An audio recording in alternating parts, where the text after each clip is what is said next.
สบายดีน้องที่ชื่อว่าถาวยิงเป็นแก้วมุนตาจะมาสาธิตการตรงสายนำกับท่าเสร็จแล้วลำให้แก่ผู้เจ็บก่อนเขาจะส่งสายนำมาก่อนตรวจประวัติของมือคนเจ็บก่อนซึ่งคนเจ็บมีชื่อว่านางว่านอายุ30 ปีอยู่บ้านทงนครปากเซ่สาเหตุที่มาเขาห้องหมอก็มีอาการเขากองเป็นไหชิ้นเสียนำร้ายจึงเกิดมีอาการยึดเหนื่อยอ่อนเพลียนะดังนั้นทานหมอจึงให้สั่งให้ส่งสายนำเขาจะเข้าหาคนเจ็บสบายดีอย่างนี้สิว่านั่งบ้านบ่ได้เนี่ยอายุ30 ปีบ่อยู่บ้านทงนครปากเซ่บ่ได้น้องมีชีวาถอยยิงเพชรแก้ววงศาเป็นพยาบาลอยู่แผนกนี้จะมาส่งสารนำให้ใหญ่เด้อเนื่องจากใหญ่มีอาการตอกท่อและสินเสียนำจุดประสงค์เพื่อให้ใหญ่บ่ยึดเหนื่อยบ่อ่อนเพลียและทดแทนนำที่เสียไปหาใหญ่ปวดเบาหรือว่าปวดหนักให้ใหญ่ไปก่อนก็ได้เด้อแล้วน้องขออนุญาตเตรียมอุปกรณ์ก่อนขั้นตอนทั้งนี้เราล้างมือตามขั้นตอน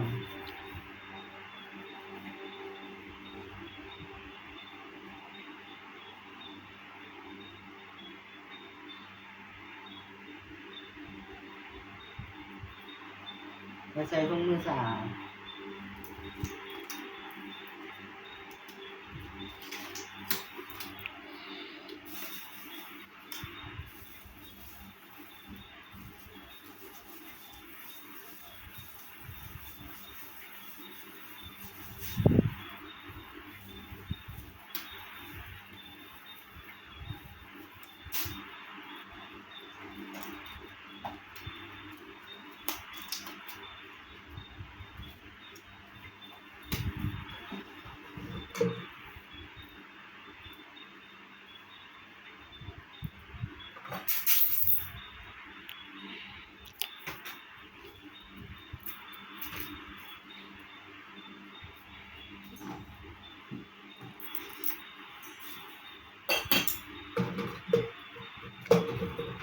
และที่ยังควรต้องใส่ถุงดี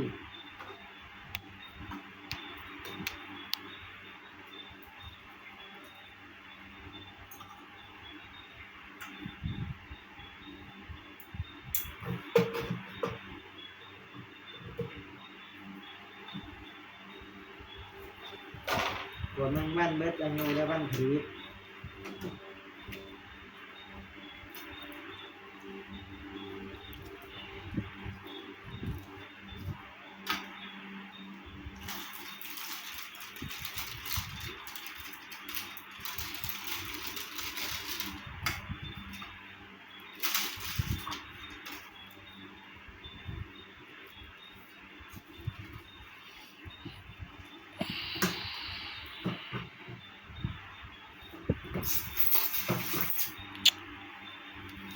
ขออนุญาตเรื่อยๆย่อมือขึ้น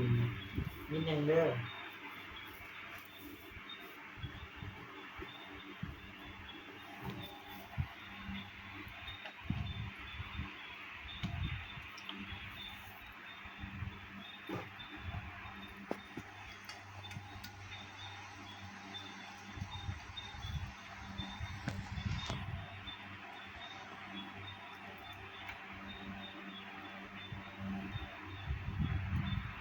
เปิดน้ำให้ได้1/3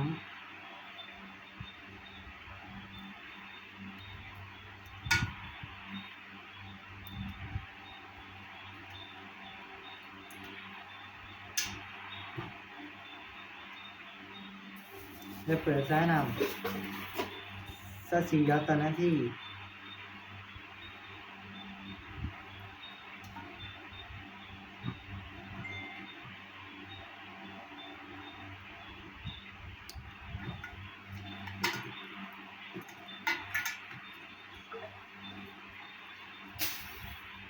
ขออนุญาตเลย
ไม่เปิด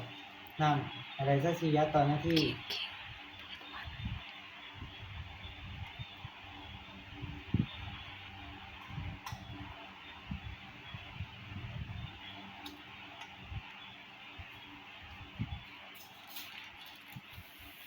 อย่าเลยเด้อ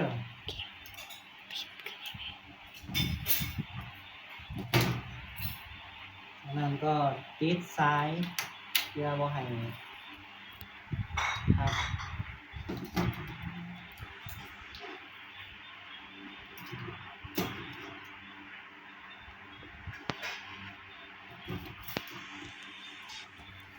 อย่าเลยเด้อ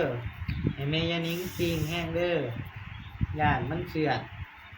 และอย่านอนทับซ้ายอย่านมันทับเด้อถ้าแม่จะไปเข้าห้องน้ำให้แม่ย่อทุงน้ำให้ขึ้นสูงกว่าแอวเด้อแล้วก็แม่อย่าไปปรับซ้ายน้ำเองเด้อถ้ามันมีอาการบวมหรือว่าเจ็บให้ญาติหรือพี่น้องไปเอิ้นหมอมาขอขอบใจ